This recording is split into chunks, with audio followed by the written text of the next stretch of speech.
오늘 정치권 이슈들은 신성범 전 의원, 배종호 세한대 교수와 함께 자세하게 짚어보겠습니다. 어서 오십시오. 네, 안녕하세요. 네. 이태원 참사 국정조사 특위가 오늘 첫 현장 조사를 시작으로 본격적인 활동에 들어갔습니다. 우상호 위원장 발언부터 듣고 오시겠습니다. 이렇게 좁은 곳에서 158명의 우리 대한민국 국민이 희생되었다는 사실이 사실 믿기지가 않습니다. 우리 국정조사 특별위원회가 이 국정조사를 통해서 진상을 제대로 규명해서 왜 이런 사고가 미연에 막지 못했는지, 그리고 그 책임은 도대체 어디에 있는지 명확하게 따지는 그런 국정조사가 되도록 노력하겠습니다. 네, 사실 민주당 주도로 이상민 행안부 장관 해임 건의안이 처리된 이후에 국민의힘 국정조사 특위위원들이 모두 사퇴 의사를 밝힌 상황이었습니다. 이런 가운데 어제 국민의힘이 이태원 참사 유가족들과 간담회를 열었는데 이 직후에 주호영 원내대표가 전격적으로 사표를 냈던 위원들의 사표를 반려하면서 이 국민의힘이 전격적으로 특위에 복귀를 했습니다. 오늘 첫 현장 조사가 그렇기 때문에 시작될 수 있었는데 의원님 먼저 국민의힘이 이렇게 특위에 참석하기로 입장을 바꾼 배경은 어떻게 좀 봐야겠습니까? 그게 특위로 완전히 거부하겠다고 결정 내린 적이 없어요. 정확하게는 국민의힘의 국정조사 특위위원들이 사의를 표명했다는 사실은 뭐냐면 주호영 원내대표한테 사의를 표명했다. 네. 이게 특위위원회에 사직할 수 있다는 뜻을 전달했던 거고 그 손에 쥐고 있었던 거죠. 그 의견 뭐 문서로 쓴 건 아니니까. 그러니까 어떻게 보면 협상의 하나의 카드로서 주호영 원내대표가 들고 있었다. 그리고 어제 아시는 대로 굉장히 아주 어떻게 보면 침묵 속에서 침통한 분위기 속에서 어제 유가족들을 만난 다음에 이미 정해진 거다. 제가 보기 그 전부터 이미 여러 차례 제가 말씀드리지만 국정조사를 할 수밖에 없는 상황이에요. 네. 그렇다면 당연히 참석하는 게 지극히 당연한 거다. 오늘 현장 방문하고 유심히 봐야 될 게 오늘 현장 방문하고 금요일날 현장 방문을 한단 말이에요. 오늘은 현장에 갔다가 아마 금요일날은 용산 부청하고 행안부 갈 테고 그다음에 또 하나가 가장 중요한 게 청문회예요. 청문회가 언제죠? 기간보 그다음에 기간보고 받고 다다음 주에 청문회를 한단 말이에요. 네. 언제죠?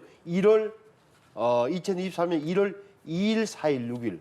다다음 주에 월, 수, 금 3일을 청문회. 이게 하이라이트예요. 그다음에 7일 날, 다음에 7일 날 어떻게 보면 이제 청문 보고서 채택하는 이 순서로 잡혀 있는 건데 유심히 봐야 될 게 1월 246 3일간의 청문회다. 근데 문제는 이 청문회에서까지 뭔가 새로운 지금까지 언론에 보도되지 않은 국민들이 볼 때도 새로운 사실이 밝혀지면 그나마 다행일 텐데 그 청문회를 통해서도 별거 없네 하게 되면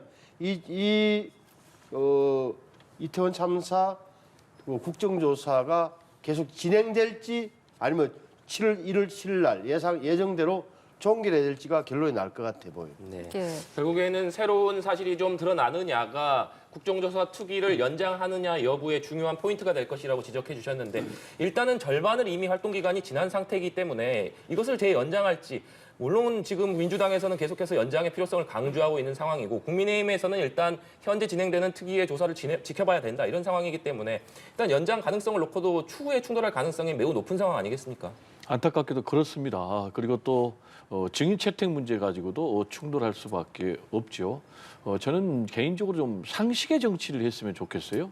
일단 국정조사 하느냐 마느냐 하는 게 당연한 것 아니겠어요? 158명이나 숨졌는데 그리고 정부의 잘못이 명백한데 왜 그런데 이게 지금 이 참사가 난 지 53일 만에 국정조사에 국민의힘 집권당이 참여를 해야 되죠. 그리고 우여곡절 끝에 국정조사 하기로 했어요. 그래서 특위를 출범을 했어요. 근데 왜 특위를 출범시킨 지 27일 만에 국민의힘 집권당이 참여를 해야 되는 거죠. 이미 이제 상식을 벗어난 그런 정치를 계속해서 하고 있는 거죠. 지금 이제 국민의힘이 그동안 사실상 계속해서 보이콧 입장을 보여왔어요. 이상민 행안부 장관 해임 건의안 처리 문제로 보이콧 문제 보여왔고 또 예산안 처리 문제로 사실상 연계해가지고 보이콧 행보를 보여왔는데 갑자기 지금 어제 유족을 만났다라는 그런 명분으로 사실상 국조특위에 지금 국정조사에 합류를 한 건데 그러면 이제 참사가 일어난 지 왜 50여일이 지나서 이렇게 유족들을 처음 집권당 국정조사 특위위원들이 만나야 되는 것이죠. 이런 것 자체가 다 비정상적이죠. 그러면 결국 이제 왜 참여했는가 이제 라는 부분이 좀 궁금한데 결국은 명분 때문에 어쩔 수 없이 참석한 거죠. 이런 대참사가 일어났는데도 집권당의 국회의원들이 국정조사에 참석을 안 했다? 그럼 두고두고 문제가 될 거 아닙니까? 그래서 이제 참석을 한 거고 또 하나는 결국 이제 정치적으로 방어하기 위한 것이죠. 지금 이제 국민의힘 집권당이 참여를 안 하면은 야3당의 일방적인 그런 무대가 되기 때문에 정부의 실책들이 더 드러날 거 아니겠습니까? 그래서 사실상 방어, 어떻게 보면 방해하기 위한 그런 부분도 없다고 단언할 수는 없는 상황인데 그러면 이제 앞으로 좀 어떻게 해야 되느냐? 제발 좀 유족의 마음으로 뒤늦었지만은 국정조사에 참여를 해야 된다. 그러면은 유족의 마음으로 하면 어떻게 해야 되겠습니까? 더 열심히 성역 없는 그런 국정조사 해야 될 거 아닙니까? 필요하다면 더 많은 자료 요출하고 자료를 요청을 하고 그리고 또 더 많은 사람들 증인으로 채택을 해야 될 거 아니겠습니까? 좀 그런 마음으로 뒤늦었지만은 국민의힘이 국정조사에 임해야 되지 않을까 이런 생각이 좀 듭니다. 예, 어렵사리. 이제 불신이 다 깔려 있는 건데 이런 거잖아요. 근데 지금 초기에 저를 포함해서 다 국정조사에 회의적이었던 이유 중에 하나가 이 사건 자체가 국정조사를 통해서 새롭게 밝혀질 게 없다는 나름의 판단 근거가 있었던 거예요. 그래서 좋아요. 합의해서 했던 건데 지금 다 말씀하시는 거 들어보면 여권에서는 아예 국정조사 안 하려고 지금도 안 하려고 하는데 할 수 없이 하는 것이 끌려드는 것처럼 말씀하시지만 사실과는 좀 다른 측면이 있는 거예요. 예를 들어서 지금 당내에서도 국힘 당내에서도 장제원 등 같은 분들이 또 여러 명이서 강경파들은 왜 국정조사에 합의했냐고 이야기하지만 사실 다 생각이 바뀐 거 아니에요. 아, 장제원 의원도 그거 잘했다 그러고 이제 잘 돌아갔다 그러고 기대한다는 말을 하고 이것은 여권 전체에서 적어도 대통령실까지 포함해서 국정조사를 해야 되겠다는 것은 이미 돌이킬 수 있는 수준은 알고 있다. 그래서 응한 거다. 그리고 또 하나는 제가 보기에는 청문회 정인 채택 같은 건 큰 문제 아니에요. 이거는 뭐 어차피 합류하기로 한 이상, 같이 하기로 한 이상 큰 문제는 안 될 거다. 기한 연장 문제는 현실적으로 보십시오. 이게 아니 1월 7일까지 돼 있는데 기간 줘서 기간 보고받고 3일간의 치열한 청문회를 했는데도 불구하고 새로운 게 나오면 더 물고 들어가서 연장을 하겠지만 새로운 게 안 나왔는데 무엇을 근거로 한 달 더 합시다라는 이야기를 할 수 있겠어요. 그때 되면은. 이 사안 자체는 이태원 사건 자체는 많은 사람들에게 가슴에 아픔을 주지만 이거는 500명이 넘는 경찰관이 달려들어서 수사를 해본들 국회에서 국정조사를 해본들 새로운 사실은 나오지 않을 사건이라는 것은 상식적으로 알고 있는 거란 말이에요. 그런 측면에서 조금만 더 넓게 본다면 왜 안 고쳐졌느냐. 오늘 파출소도 가고 했습니다만 그렇게 좀 더 제도적인 측면을 찾아내는 게 오히려 급선무다라고 보이죠. 제가 계속해서 우리 신 의원께서 국정조사 무용론을 한 번도 안 한계론이요. 이렇게 얘기를 하는데 그게 굉장히 잘못된 거죠. 만약에 국정조사가 필요가 없다면은 왜 이 제도를 지금 만들었습니까? 이게 헌법과 법률에 분명히 보장된 그런 법적 제도적인 장치를 계속해서 부인하면 안 되는 것이죠. 그리고 두 번째로 국정조사를 하면은 아무것도 안 나온다라고 어떻게 예단할 수가 있는 것이죠? 그건 해봐야 아는 거예요. 그리고 세 번째로 유족들 입장에서는 정말 한이 맺힐 거 아니겠습니까? 그래서 유족들이 얘기를 하잖아요. 왜 이제 왔느냐? 진즉 와야 되는 거 아니냐? 그리고 왜 국정조사를 하는데 예산안을 연계를 하고 말이지 해임 건의안을 연계를 하느냐라고 지금 질타하고 있지 않습니까? 그래서 제발 이 문제에 대해서 정치적으로 계속해서 하면 안 되고 지금 국민의 생명과 안전이 여당의 문제, 야당의 문제는 아니잖아요. 그래서 제가 아까도 말씀드렸듯이 자기 자식이 정말로 죽었다면은 어떤 자세로 국정조사에 임하겠습니까? 그런 마음으로 국정조사에 임해야 된다라는 얘기를 좀 강조하고 싶습니다. 네. 제가 말씀드렸잖아요. 국정조사에 일정 한계가 있다는 사실을 현실로 인정해야 된다는 취지이고 한번 보십시오. 저는 자꾸 왜 이런 이야기 제가 현실적으로 하느냐 하면은 너무 큰 기대를 갖고 국민들이 쳐다보면 안 된다는 사실을 좀 알아야 되는 거예요. 그래서 보십시오. 2023년 1월 2일, 4일, 6일 다다음 주 월, 수, 금요일 날 많은 82여 명의 정인들이 아마 나와서 정을 하게 될 텐데 의원들이 지금까지 보여줬던 태도와는 다르게 할 것인지 진짜 진지하게 제도적 개선을 하는 건지 아니면 이전에 같이 의원들이 여야를 막론하고 호통질로 일관할지는 봐야 된다 이 말. 알겠습니다. 여자가 이렇게 국정조사와 관련해서는 어렵사리 합의를 해서 시작이 됐지만 여전히 예산안을 두고는 평행선을 달리고 있는 상황입니다. 일각에서는 여당이 국정조사에 전격적으로 참여를 했기 때문에 예산안 협상에 좀 물꼬가 트이지 않겠느냐라는 예상들도 있는 것 같은데 이 부분은 좀 어떻게 보세요? 일단 말씀하신 대로 예산안 처리를 가지고 지금 국정조사에 계속해서 참여를 안 해왔지 않습니까? 근데 지금 국정조사를 이제 참여를 했다라는 것은 그러면 예산안이 처리가 될 수 있겠다라는 그런 생각도 할 수가 있는 거예요. 사실 지금 예산안이 아직까지 처리되고 있지 않는 것은 정치권이 반성해야 되는 것이고 특히 이제 여권이 반성을 해야 되는 것이죠. 지금 집권당이 국민의힘이에요. 근데 오히려 이 예산안 처리를 계속해서 여당이 사실상 발목을 잡고 이렇게 파행으로 가고 있는데 지금 2014년에 국회 선진화법 도입된 이래로 지금 정기국회 회기 안에 처리되지 않은 것은 이번이 처음이거든요. 그러면 지금 상황처럼 계속해서 간다. 지금 남은 쟁점이 결국은 시행령으로 설치된 행정안전부의 경찰국 예산 문제, 그리고 또 법무부의 인사정보관리단 예산 문제. 그러면은 지금 예산이 중요한 것이지 과연 이 기구들이 조직들이 적법한 것이냐 불법한 것이냐라는 걸 따지게 되면 결국 계속해서 예산안 처리는 못하는 거예요. 그래서 국회의장이 중재안을 냈잖아요. 그렇다면 일단 예비비로 집행을 하자. 그러면 그걸 수용을 하면 되는 거예요. 민주당은 수용을 했는데 지금 계속해서 국민의힘이 거부를 하고 있고 그렇다면은 이걸 정상적인 조직으로 인정해달라고 하면 제가 말씀드린 대로 이거는 답이 안 나오는 거예요. 그러면 어떻게 되느냐? 올 한해 처리가 안 되면은 내년도에 우리 헌정사상 초유의 그런 준예산을 적용하는 그런 파행적으로 갈 수밖에 없는 거예요. 그러면은 파행적으로 정치가 운영이 되고 예산이 운영이 되면 결국 이 책임은 누구에게 가겠습니까? 집권 여당에 있는 거예요. 그리고 그 피해는 누가 보겠습니까? 국민들이 보는 거죠. 특히 국민들 가운데도 부자들은 문제가 없는 거예요. 사회적 경제적인 약자들. 그렇다면은 윤석열 대통령이 이번에도 예산안 처리와 관련해서 두 가지를 얘기했어요. 국민에 대한 도리를 얘기하고 원칙을 얘기했는데 그럼 국민에 대한 도리와 원칙이 뭐겠습니까? 국가가 예산을 통해서 사회 경제적인 약자들 돌보는 거 아니겠어요? 근데 그것과 전혀 지금 다른 길을 가고 있기 때문에 빨리 하루라도 빨리 지금 예산을 처리해야 된다라는 얘기를 좀 강조를 하고 싶습니다. 네. 이게 예산안 처리돼야 되는데 뭐 누가 잘못했냐, 뭐 누가 덜 잘못했냐 따지는 것은 제가 뭐 의미가 별로 없다.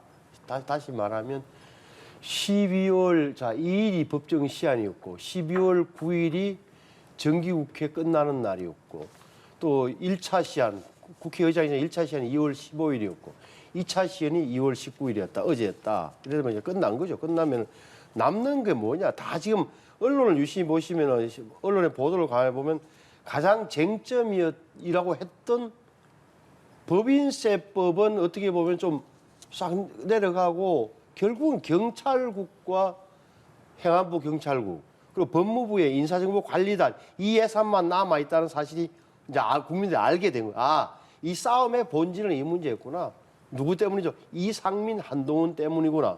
왜? 이 둘 다 법을 고쳐서 왜 안 하고 시행령으로 마음대로 경찰국 만들고 인사정보관리단 만들었느냐 이 이야기잖아요. 민주당에서 하는 이야기는 뭐 이런 건데 그거는 사실은 또 나중에 또 뭐 법을 고치는 게 맞는지 아니면 시행령을 할 수 있는 범인지는 사실은 또 헌법재판소 영역이기 때문에 그건 차치하고 어찌됐건 지금 여야를 같이 볼라치면 그렇게 급한 건 없어 보인단 말이에요. 왜? 여당은 어차피 이런 식으로 가더라도 30일 날만 통과시키면 국정 운영하는 데는 문제가 없다고 보는 것 같고 미안한 이야기지만 야당 입장에 오히려 좀 제가 보기에는 좀 곤혹스러운 측면이 느껴져요. 왜냐하면 지역구 의원들 때문에 그런 거예요. 지역구의 많은 그 예산들, 상임위 예산들을 이런 식으로 하고 정부안대로 정부안 또는 민주당의 감액안으로 가야 되는데 그러면 전부 다 빠진단 말이에요. 그 민주당의 예산이 이런 대목이 좀 남아 있는 것 같다. 그래서 제가 보기에는 다만 여야 모두 아셔야 될 것은 중앙정부의 영역이고 지금 시도, 군 이런 데 가면은 공무원들이 내년 예산 편성을 해야 되잖아요. 그러면 중앙정부에서 뭐가 입장 정리가 되고 돈이 금액이 정해져야 거기에 맞게 하는 건데 전부 다 국회만 쳐다보고 있는 이 대목은 심각하다라고 보이죠. 네. 주제를 좀 바꿔서 오늘 있었던 이 기획재정부의 신년 업무 보고에 대해서도 잠시 짚어보겠습니다. 윤석열 대통령이 오늘 기재부로부터 신년 업무 보고를 받았는데 모두 발언에서 특히 노동개혁을 강조했습니다. 지난번에 국정과제 점검회의에서도 3대 개혁과제를 강조를 하면서 노동개혁을 짚었었는데 이번에도 노동개혁의 필요성을 연일 강조를 하면서 대통령과 정부 여당이 노동개혁 드라이브를 좀 강하게 걸고 있다. 이렇게 볼 수 있는 상황인 것 같습니다. 지금 이제 윤석열 대통령 같은 경우는 뭐 3대 개혁과 관련해서 뭐 노동개혁, 그리고 또 교육개혁, 그리고 또 연금개혁에 대해서 이제 강력하게 얘기를 하고 있는 그런 상황 아니겠습니까? 근데 이제 오늘은 노동개혁을 얘기를 하면서 노조들의 회계 투명성 얘기를 하면서 네. 또 적폐청산까지 얘기를 했거든요. 즉 이 얘기는 앞으로 노조들의 회계와 관련해서 대대적으로 검찰 수사가 벌어질 것을 지금 사실상 예고하고 있고 어떻게 보면 일종의 가이드라인을 검찰에 던져줬다라고 해석할 수밖에 없는데 윤석열 대통령의 이 노조에 대한 인식의 일단이 나왔어요. 즉 기업 부패하고 노조 부패를 동일시했거든요. 그렇다면은 기업들의 부패는 기업 회계에서 비롯된다라면서 그러면 이제 노조들의 부패도 노조 회계에서 비롯된다는 것인데 문제는 노조를 운영함에 있어서 회계를 부정한다라는 확실한 근거가 없는 거예요. 근데 윤석열 대통령이 무슨 근거로 이런 얘기를 하는지가 좀 궁금하고요. 두 번째로는 노조 회계 운영이 지금 뭐 무법지대에 있는 게 아니에요. 다 회계 감사를 하고 있고 또 조합원들이 열람을 원하면 다 언제든지 열람을 시켜주고 또 노동부에서 자료 제출을 요구하면 다 줘야 되거든요. 이런 상황에서 앞으로 또 이 노동 세력들에 대해서까지 윤석열 대통령의 이런 발언을 통해서 검찰이 대대적인 사정 드라이브를 걸면은 나라가 더 시끄럽지 않을까 이런 좀 우려가 듭니다. 네. 노동개혁의 핵심이 뭐 회계 문제인지는 저는 알 수 없습니다. 근데 다만 검찰에 뭐 가이드라인을 주었다는 평가는 좀 너무 지나친 거고 그러면 노동부의 뭐 노동부의 그런 뭐 관리 지침이나 이런 게 있겠죠. 거기에서도 시작될 수도 있는 거라서 검찰 수사까지 나아가는 것은 제가 보기에는 너무 앞서 나간 판단 같아요. 그런데 노동 문제를 볼 때 우리 국민들이 일반적으로 갖고 있는 인식의 지점을 잘 봐야 돼요. 이게 지난 오랫동안의 어떤 진보적인 정부의 태동 속에서 어떤 보호 속에서 노조 운동, 특히나 민노총이 사회적으로 보면 균형감이 없을 정도로 과도하게 힘을 발휘했고 저 정치 추대 위주로 가면서 오히려 다른 을적 요소들, 을적인 그런 그 비정규직들에 대해서는 가혹하리만큼 자기들의 조직 보존과 자기들의 권익만을 위해서 투쟁하고 있다는 인상을 심어준 것은 사실이다. 또 하나는 이게 우리 전에 사회적 시스템을 굉장하게 뒤집음으로써 사회적 성장의 동력을 무너뜨리고 있다는 인식도 일반 국민들에 깔려 있다. 이런 인식이 바로 지난번에 화물연대를 파업을 자체 종결케 한 사실 사회적 압력 요소였단 말이에요. 그렇다면 어느 정부든 이 노동개혁과 연금개혁은 교육개혁은 피할 수 없는 과제다. 그 말은 맞는 거 아니에요. 그래서 인기가 없더라도 누구나 해야 된단 말이에요. 그럼 진보 정권이든 보수정권 어느 정권이든 이 시점에서는 2022년에는 해야 될 일이다. 2023년에도 이렇게 본다면 저는 뭐 방식의 문제일 뿐 방향은 전혀 틀리지 않았다. 다만 이제 현명하게라 하면 갈등 별로 크게 빚지 않는 상황에서 좀 했으면 좋겠다는 바람을 갖는 게 일반 국민의 생각이라고 봅니다. 알겠습니다. 이 노동시장의 이중구조의 문제와 관련해서는 그 문제는 저는 있다고 개인적으로 인정을 합니다. 대기업 노조의 임금과 또 중소기업 노조의 임금의 격차가 상당히 크기 때문에 이런 부분은 이제 어느 정도 해소할 필요가 있는데 문제는 이 문제를 개선함에 있어서 노조 회계의 투명성 문제에 대해서 대대적인 수사를 해가지고 이 문제를 해결할 수는 없다. 그리고 법이 강제로 해가지고 이 문제를 해결할 수 없다. 스웨덴 같은 경우는 결국 사회적 연대 차원에서 이루어졌거든요. 그러니까 대기업 노조와 중소기업 노조가 서로 상생하는 차원에서 이루어졌지 이걸 정부가 법을 통해서 강제로 할 수는 없는 문제다라는 얘기를 좀 드리고 싶습니다. 네, 국민의힘 이야기도 해보겠습니다. 전당대회 이슈가 뜨겁습니다. 친윤주자 김기현 의원과 친윤 핵심 장제원 의원의 김장 연대에 대한 관심도 높아지고 있는데요. 두 사람이 오늘 친윤 최대 공보 모임인 국민공감에 참석한 뒤에 김장 연대에 대한 입장을 각각 밝혔습니다. 듣고 오시죠. 공식화 선언할 계획 자체가 없습니다. 아니 김장은 담그면 되는 것이지 뭐 김장 담근다고 선언하고 김장을 담그나요. 잘 담궈서 맛있게 식단에 올려놓으면 풍부하고 맛있는 음식 반찬을 통해서 우리 국민들의 건강도 그리고 정치권에서 영양분도 잘 공급될 수 있도록. 맞선 본 지 얼마 안 돼가지고 벌써 결혼하라 그러는데 커피도 먹어보고 영화도 같이 봐보고 밥도 같이 먹어보고 데이트를 해야 결혼을 결정하지 않겠습니까? 데이트 중이죠. 그 정도 예, 선언 필요 없이 김장을 잘 담그면 된다라는 김기현 의원과 아직은 데이트 중이다라는 장제원 의원, 발언에서 온도차가 좀 느껴지긴 합니다만 김장연대 자체에 대해서는 두 사람 다 부인하진 않았습니다. 뭐 언론에서 뭐 김장연대라고 표현하니까 저도 뭐 따라갑니다만 참 뭐 특정인들이 저렇게 모이고 하는 것이 이제 정치적으로 뉴스가 되는 이유가 아마 장제원 의원이 추진하고 있는 국민 공감에 국민의힘 의원 다수가 절반 이상이 포함돼 있고 김기현 의원은 당권을 노리니까 둘이 손잡으면 시너지가 있지 않겠느냐 뭐 이런 때문에 이제 뉴스거리라고 보는 것 같은데 한마디로 하면 그거죠. 그러니까 장제원 의원이 지금 다시 정치적으로 부활하고 힘을 싣고 있지만 처음에 어떻게 되죠? 처음에는 안철수 의원하고 손잡는다고 소문 나 있었잖아요. 근데 어느 보니까 안철수 의원하고 멀어지고 다시 김기현 의원하고 가까워진다. 무슨 뜻입니까? 제가 보기에는 그러니까 지금 장제원 의원 입장에서는 윤석열 대통령의 뜻이 무엇인지 확인되는 순간 그게 따라갈 수밖에 없는 처지라는 걸 알고 있잖아요.